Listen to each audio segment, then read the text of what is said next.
भंडारा जिल्ह्यामध्ये धान्य खरेदी केंद्र सुरू झाले असले तरी 200हून अधिक केंद्रांना शेतकऱ्यांचे धान्य खरेदी केंद्राचे क्विंटल प्रमाणे खरेदीचे उद्दिष्ट नेमून दिले आहे। मात्र आधीच आसमानी आणि सुलतानी संकटामध्ये शेतकरी सापडला असताना धान्य खरेदी केंद्र उशिरा सुरू झाल्याने शेतकरी चिंतेत होता। पण धान्य खरेदी केंद्र सुरू झाल्यामुळे शेतकऱ्यांच्या आशा पल्लवित होऊन शेतकऱ्यात आनंदाचे वातावरण निर्माण झाले असताना जिल्ह्यातील धान्य खरेदी केंद्रावरील बारदाण्याअभावी धान्य खरेदी रखडल्याने पुन्हा शेतकरी अडचणीत सापडला आहे।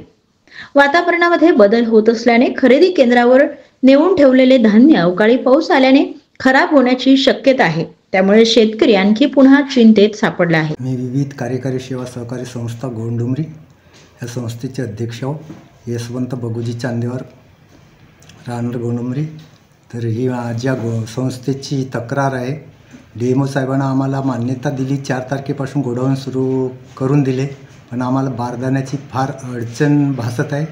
लगेच 2 दिवसात आम्हाला बारदाण्याचा डिओसुद्धा लावून दिला महावीर केंद्राला, पण तो बारदाण्याचा डिओ 16,900चा होता। पण त्या महावीरचा गोडाऊन चालक परीस लोहिया याने आम्हाला फक्त 3,200 बारदाना पाठवला। त्यात अर्धा 500 बारदाना कमीत कमी फाटका होता, तरी आम्ही मान्य केला तो। पण दुसरा बारदानाला जेव्हा आम्ही गेलो तो बारदाना देणार नाही, तुमच्याच्याने जो जमते तो तुम्ही करा अशा प्रश्नाची उत्तर मिळाली। त्याच्यानंतर आम्ही काही तिथे गेला नाही आणि आता आम्हाला फार शेतकऱ्याची अडचण जाणवत आहे ना। बारदाण्यासाठी आमचं केंद्र काही दिवस बंद, तर काही दिवस त्यांच्या बारदाण्यात माल मोजावा लागत आहे, अशा पद्धतीने चालत आहे। आणि अजूनही आमच्या गोंडुमरी संस्थेचे अर्धे कास्तकार संपायला आहेत, अशी आमच्या या केंद्राची समस्या आहे। माझे नाव भोजराज तातोबाजी घोटवडे, माजी अध्यक्ष गोंडुमरी। आज केंद्र कमी 15 दिवस झाला, इथं शेतकरी येऊन वापस जातात, बारदाना अवेलेबल नाही आहे आणि शेतकऱ्याला त्रास होते।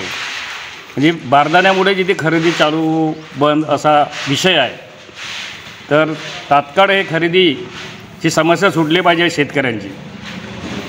काय मागणी आहे तुमची? बारदाना आणि खरेदी लवकरात लवकर व्हायला पाहिजे। त्याचा जो टार्गेट असते तो थोडा लिमिट देतात, तो लिमिट वाढवून आम्हाला शेतकऱ्याचा पूर्णपणे माल मोजून झाला पाहिजे ह्या जानेवारीपर्यंत।